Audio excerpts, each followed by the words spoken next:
All right, there we are. Awesome. Welcome, everyone. Welcome, everyone. Happy new moon. Happy eclipse season. I thought it would be a really great day for me to deliver our astral report. I'm going to be doing this every month. I'm going to talk up here to the screen and this screen. So if I'm looking back and forth, it's because I got you here on Instagram and I got all my sisters here in the village. So, of course, I see all their beautiful faces. So if you're not on Instagram, if there's nobody there, I'm going to be looking at them, not up here. So we will roll through these astral reports and moon vibe reports every single month on the new moon. So if you're interested, then you're going to want to keep tuned on my page to see when that's going to happen. Of course, I'll give you lots of updates. You ladies already know when it's going to be, so I don't need to share with you. So this new moon energy that we're in right now is that Aries energy new moon, which we experienced in the last cycle. And that's not a very common thing. So having a new moon back to back in the same sign is not common. In fact, it's so uncommon that it adds a whole extra layer of energetics to what's taking place. And so as I was looking at the report and reminding myself that I don't want to go too deep because I am not an astrologer, I am not a professional astrologer, I am a studying astrologer. And so in order to keep myself intact, I don't want to go too deep, but I do want to talk about the moon itself, the eclipse, and how that plays a role for the next cycle in the next 4 weeks. So oftentimes at the new moon, we're talking about manifestations, we're talking about setting intentions, and that is all fine and dandy unless we're in eclipse season, unless we're in an eclipse situation, which we are right now. So there's a solar eclipse taking place, and what that means is that the moon is moving in front of the sun. So we think about the moon representing our emotions and the collective experience, moving in front of the sun, which represents our ego and our achievements. So if we just think about that as in our own personal situation, the emotions, the darkness, the collective experience is going to take precedence over our own personal goals and achievements. We don't really have a choice. So if you want to go ahead and manifest and set intentions, go for it, have fun. But guess what?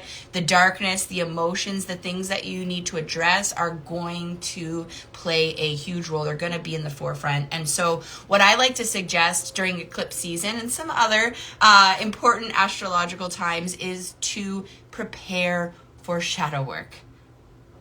Okay? And what I mean by that can be really scary. Oh my gosh, prepare for shadow work. What do you mean? Am I gonna like lose my mind? Am I gonna get depressed? Is it gonna be like dark night of the soul? Maybe, but maybe not. All I'm asking for you to do is to consider the fact that this energy is going to be intense. We know just based on symbolism that we're going to be dealing with our inner dark emotions rather than our goals and achievements and ego. And so would it not make sense for us to set some time aside over the next cycle to not overbook ourselves, to ensure that we're making time for both our spiritual hygiene and our self-care? So I am here because what I love to do is help prepare people for shadow work. Underneath of everything I do, that's pretty much the core of it, is we're doing shadow work. We're looking deep within, we're checking where we are, and we're constantly realigning. So I love this, and I love that we're starting our astro report right at eclipse season. I think it's a fantastic way for us to kind of dive in, and it also keeps us not being too cocky, right? It's like we gotta tread with a little bit more caution right now. And I think that that's okay. Actually, in fact, I think in society and in the world at large, maybe it might be good if we tread with a little bit of caution rather than full force dive deep into something thinking we know it all. Because that's another thing about eclipse season. You don't know it all. And you will very soon. It's all going to make itself very apparent to you, okay? So when it comes to the new moon in Aries, we're talking about fiery energy. We're talking about new beginnings. We're talking about forging on and taking action. But what's really important, because it's a second cycle, Aries new moon, is we need to take into consideration what we learned in the last cycle. So my sisters and I, we did this yesterday or the day before, but I'm just going to invite everyone to just take a moment and think over the last 4 weeks. Think over the things that have taken place, the conversations you've had, the situations you've been in, what self-care maybe unfolded for you over the last 4 weeks. Was there any high tension situations? Were there any moments where you felt deep, deep peace and understanding? In the last 4 weeks, something something came into your realization. And if it didn't, then I'm sorry, but you're not paying enough attention and you're not connecting with your awareness. Over the last 4 weeks, something has made itself apparent. I know that because energetically, that's what's taken place. So for me, and I'm going to share this with you so that you can get a sense of what this might look like. For me, I discovered a very unhealed part of myself in the last 4 weeks.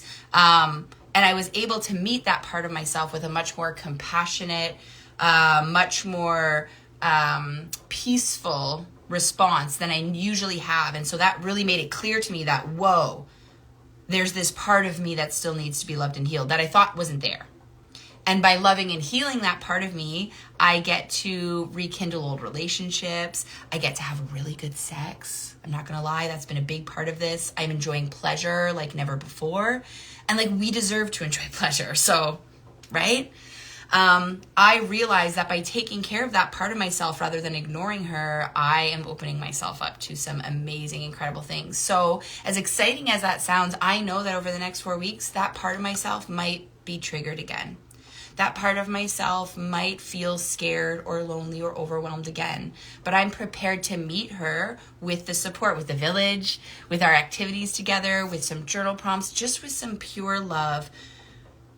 And I know that by doing that this cycle, I'm going to feel a shift. I'm going to see a change. I'm going to know after this cycle how much of that piece is left in me and how much I have reconciled. And you will too, depending on what you've learned. And it could be completely different from me. And it might only be something small and it might seem insignificant, but on a cellular level, on a deep level, it is something that your body needs to shift and change in order to make it through to that next level, that next vibration that's going to bring you peace, that's going to bring you balance, that's going to bring you tranquility. And I say that because on the opposite side of the zodiac from Aries is Libra. And that Libra energy is all about balance, and she's all about justice, and she's all about abundance and peace and tranquility. And so when we can meet what's taking place in our Aries energy, which can sometimes be very like fiery and headstrong, we get to access those other parts of ourselves too. So that is the Astro Report. I did post a channeled message on my Instagram. I think I shared it with you ladies as well in the village. So what I've noticed over the last couple of years, I took a real good look kind of back into all my socials, and every time there's a new moon, that was the most common time for me to have a collective message. Almost like clockwork every single month, and it wasn't planned. I went back and looked. I was like, what does this look like for me? Where am I? What are my patterns? Like, now that I'm trying to pay more attention, I'm like, what are my patterns? So I went back and looked, and the new moon, before the new moon, I always receive some type of collective message. So I shared that on Instagram. I've shared that in the village. Just a quick breakdown of that is, if you're doing the work, if you're actively doing the work and you are comfortable meeting those dark places, there is gentle healing available for you in this cycle. If you've been avoiding those dark places though, and let's be honest, they're not places we're all comfortable going. If you've been avoiding them, if you've been not going there, you're going to be forced there over this next cycle. And I say that with so much love in my heart, only to prepare you to take some time aside.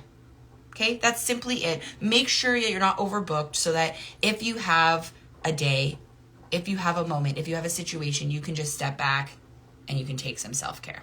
That's really, at the end of the day, how we prepare for shadow work energetically, or when we know we want to do this thing, we want to access this part of ourselves, we have to prepare. And the best way to prepare is to set time aside to just be with you.